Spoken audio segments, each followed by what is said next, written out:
And we came here to come and share with you our story in South Africa and our struggles and sufferings which we're going through in the country on a daily basis.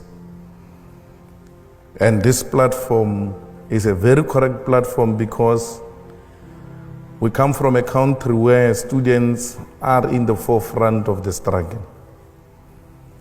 We come from a country where students are leading the struggle against colonialism. We come from a country where students are fighting against white supremacy and a capitalist system that has divided our country and excluded the indigenous people of South Africa and Africa as a whole. It is the students of South Africa, following the speech of the EFF in Parliament of South Africa, that demanded that Rhodes must fall. They do not say Rhodes must fall because of their hatred of white people, but they said Rhodes must fall because they hated what Rhodes represented, a white supremacy, a system that projected white people as superior and black people as inferior, a system that subjected black people to a situation where they were denied education so that they can be suppliers of cheap labor. Rhodes took our land. Rhodes introduced a system that led to a black genocide. Rhodes exploited our minerals and natural resources and left South Africa without anything that will demonstrate that this country is a mineral-rich country. We cannot continue to celebrate people who represented a racial divide of our people. So the students in South Africa are demanding, and they've succeeded, that everything else that represents backwardness and racial division and hatred of black people should not be celebrated. The students, after the defeat of those who believed that those who perpetuated white supremacy should be celebrated, they went further to demand that education should not be a commodity. It must be free for all, because education is a right protected and enshrined in the Constitution of the Republic of South Africa. They agreed, those students, that no university in South Africa should increase fees, because fees as they are now, they are extremely expensive. The government of South Africa agreed that they will not increase fees, and they thought that they have successfully silenced the students. Upon agreeing, in the same way they agreed to remove Rhodes, the students said 0%, no increase is not enough, we want free education.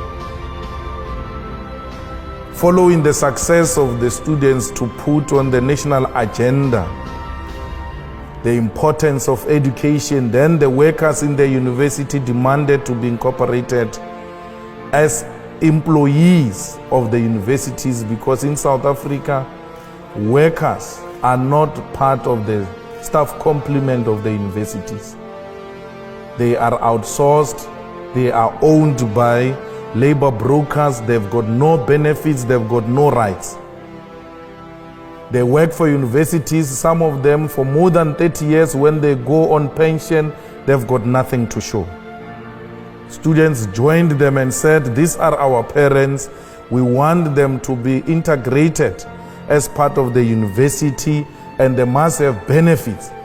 Because you've got a situation where in South Africa, the rich have got extremely more than the poor. We've got a situation where the rich love animals than the people. The dogs of rich people in South Africa have got medical aids, but the domestic workers and university workers, the farm workers, the petrol attendants, the security guards do not have medical aids, neither do they have rights as workers. They all work for a system called labor brokers. So students, like they did during apartheid days in South Africa in 1976, they've now influenced a new era, a new terrain of struggle, where the interests of the poor are firmly put on the agenda of South Africa. Today, South Africa discusses minimum wage. Today, South Africa discusses how the rich can share wealth with the poor, because the young ones are in the forefront of the struggle to transform South Africa.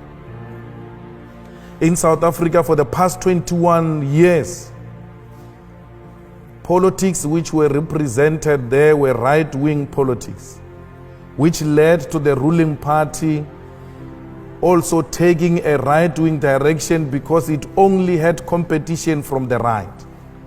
There's never been a legitimate, credible left formation to challenge the ruling party or to have a ruling party striving for balance. And because nature does not allow a vacuum, the organization called the Economic Freedom Fighters emerged and closed that gap. The EFF emerged in South Africa because South African working class demanded a proper representative of the working class. EFF emerged in South Africa because the unemployment increased in South Africa. The poverty levels increased in South Africa. The inequality increased in South Africa. We have a situation where the levels of corruption in South Africa are actually institutionalized. You get a senior position on the basis of to what extent are you corrupt.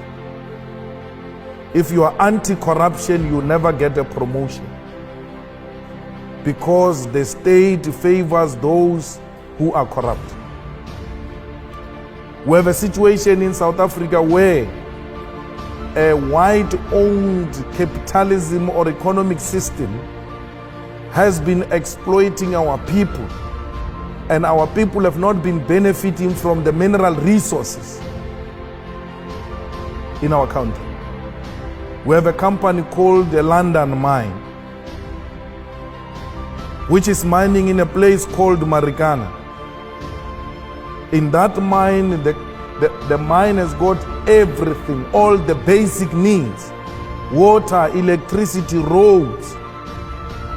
And just next to a mine is a township or a village where black people stay without water and electricity, without roads, without proper schools. Yet London Mine is taking their platinum and reinforcing and making London and Britain to be what it is. Literally, between the mine and the community is a dumping area where the children coming from that community go and look for food in that dumping area. It is in the same mine where 34 workers were killed by a London mine. Those workers did not demand anything except a living wage. One of the workers in an interview, when he was interviewed and he was told, "You are looking for too much money, yet you are not educated. Why do you look for so much money? You have not been to school." He said, "I want this money so that I can take my child to school, so that my child cannot be like me. I want to produce a CEO of a mine." They were fighting to have roof over their head. They did not have weapons in their hands.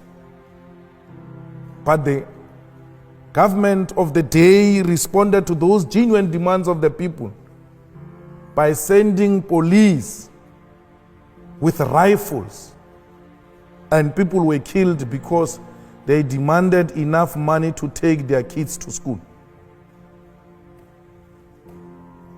Some of them, when police arrived, they raised their hands and pleaded that police should not kill them.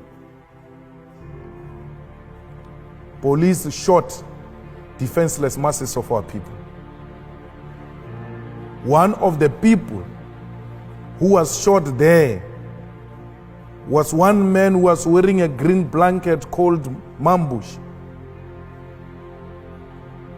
with more than 7 bullets found on his head on a close range, because they demanded money and more money from London Mine. When people demand water, they get shot at and killed by the government. When people demand better living conditions, the response of the state is to kill those people. We're fighting against that. When the students demand free education, they get locked up by the regime. We're fighting against that. We're fighting for equality in our country. We do not want to replace white supremacy with black supremacy. We want to create a society where all of us exist as human beings and not as white and black. We want to restore the dignity of the African continent and position Africa as an equal partner in the world economy and international politics. We want Africa to be like Europe. We don't want Europe to treat Africa like it is its own subject.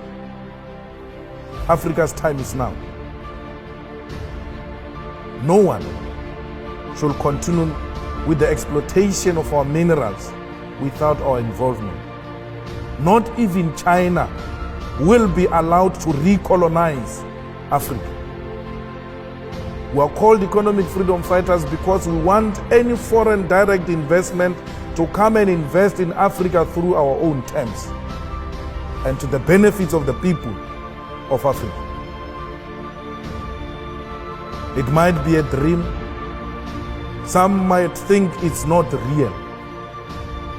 But we know we're going to achieve it. For because this dream is not just a dream but a generational mission.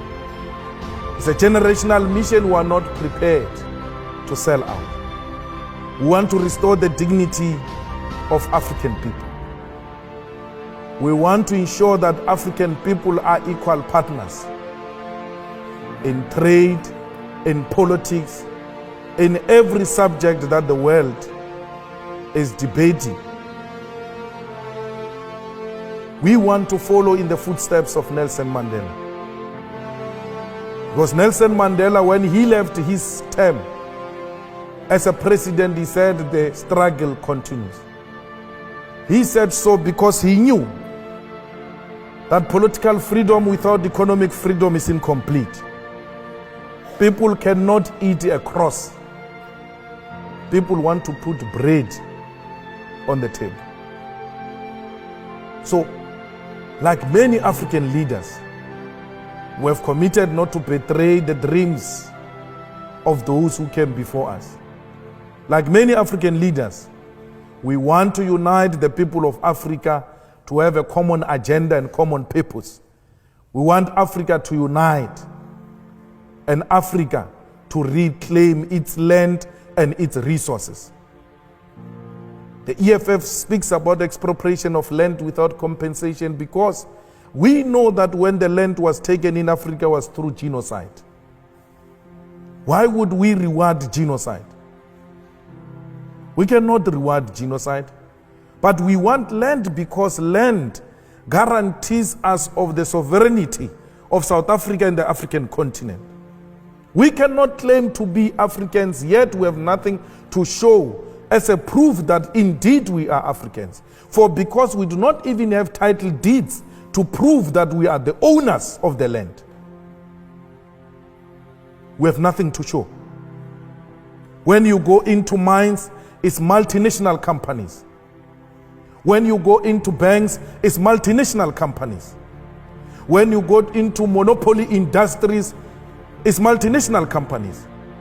We cannot even own and protect our own agricultural sector with our fertile land in Africa, because Europe and the entire developed countries use Africa and South Africa as a dumping site.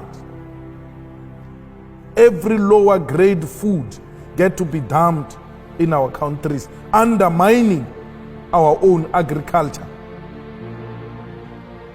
When we say those things, we are called communists, we are called anarchists, we are called radicals, because we must continue to bow before a white supremacist. We're refusing that. We're refusing to bow before imperialism and colonialism. We want a total control of our own country and our own land. We in South Africa, black and white, we coexist as people. When we fight colonialism, we do not fight white people. We come from a bad history of apartheid, where white people have exploited us for far too long. Yet, we have extended a hand of friendship. There are many others who are still refusing and still wanting to act as if we live in the apartheid era. Those do not deserve to live amongst those who want a united South Africa, black and white. It is of their own problem. We are not going to be an international home of racists. We're not going to be an international capital city of racism. We refuse that black people must still bow before white people. And that does not mean you must go away. We are going to reverse the legacy of apartheid through robust engagement and not through pretentious arrangements. We are still hating. We have seen people dying before us. We have seen many children killed by apartheid regime. Yet we came out and said, we remain brothers. But there are those who are refusing to show remorse and wanting to perpetuate that which happened during apartheid times. We owe no one no apology when we say South Africa is no home of racists. And racism must be fought everywhere else, including here in Oxford. It must be fought everywhere else in New York, where black people get to be shot at by police at will without serious action. We need a world that recognizes human beings and not color. It starts with me. It starts with me, particularly if you are white. You need to stand up and say, not in my name. We are a new generation. We need to usher in a non-racial international society. Racism has got no place where democracy, prosperity is to take place. South Africa, we want to lead by example. In the same way we led by example and accepted that the colonizer and the colonized must share territory. Even beyond the defeat of the colonizers, we did not seek to pay revenge. We continued to share territory with those who colonized us, because we believe strongly that there is a place for everyone in South Africa. But let us transform the economy to benefit all. We cannot protect white privilege at the expense of the majority African people in South Africa and the whole entire African continent. We are hated for saying that. We are hated for demanding that we must all be treated as equals. It's not going to change that. We will rather die for a dream that is going to be realized by many generations after us. Even if we don't realize it ourselves, we've made a commitment to lay a firm foundation for generations to come. We seek to inspire confidence amongst many, many, many African masses that they must stand on their own. In this day and era, you still have a situation where there are African states paying colonial tax to France.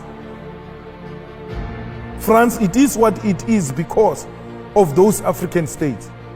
You have the reserve banks of African states in France and not in Africa itself. And we must accept that and say it is acceptable, it is in the interest of Africa.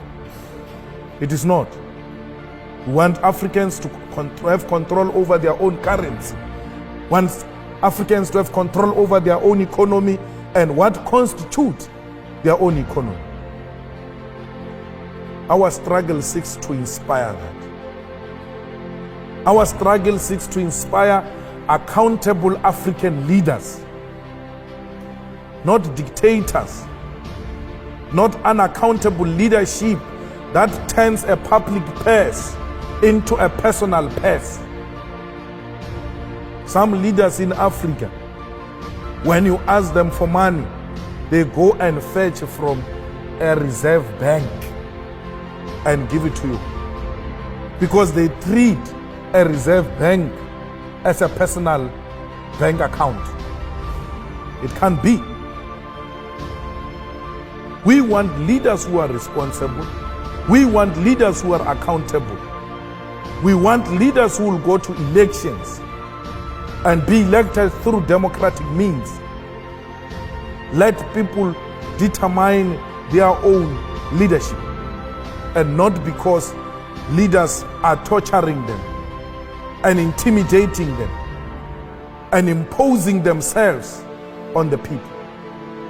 We were happy when South Africa became one of the last liberated countries because we thought we would learn from many failed African states and not repeat similar mistakes.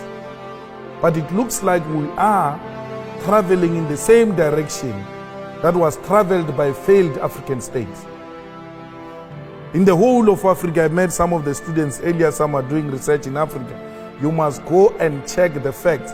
In every failed state, it became so because of an individual called the president. The president takes over the country and everything else gets to be designed around the individual called president. They move from a democratic rule to personal rule. They respect individual more than the state institutions. If a president does not like a red beret, a law is passed that all red berets are banned in this country. If the president in South Africa does not like a corruption fighting institution called Scorpions, they go and close down that Scorpion so that he can steal more than 250 million rands. I don't know what is that in pounds. Because he doesn't want to go to prison. Every institution that wants to take him to prison for corruption, he destroyed that institution. The Scorpions closed down because that was going to cause him problems. Now we've got a beautiful lady called a public protector fighting corruption. The president is after her. Because anyone fighting corruption in South Africa is the enemy of the president. And if that president is left alone, South Africa will become one of the failed African states, not under our watch. The EFF has arrived. The EFF is going to protect the sovereignty and the democracy of South Africa. The EFF is going to revive correct politics in Africa and position Africa at a correct path in the international politics. It is possible. We have taken that position, and many in Africa are willing to follow. So we came here to the Oxford Union and to London because we are going to meet many other institutions, including thinking tanks and investors in Africa. I mean, in UK. Those who want to invest in Africa, those who love peace and democracy, those who love the sharing of wealth amongst people. We need your support. We need you to commit that Africa should not be a playground of the rich, because Africa is not a desert, but a continent where human beings are found and they must be treated with respect and dignity. Thank you very much.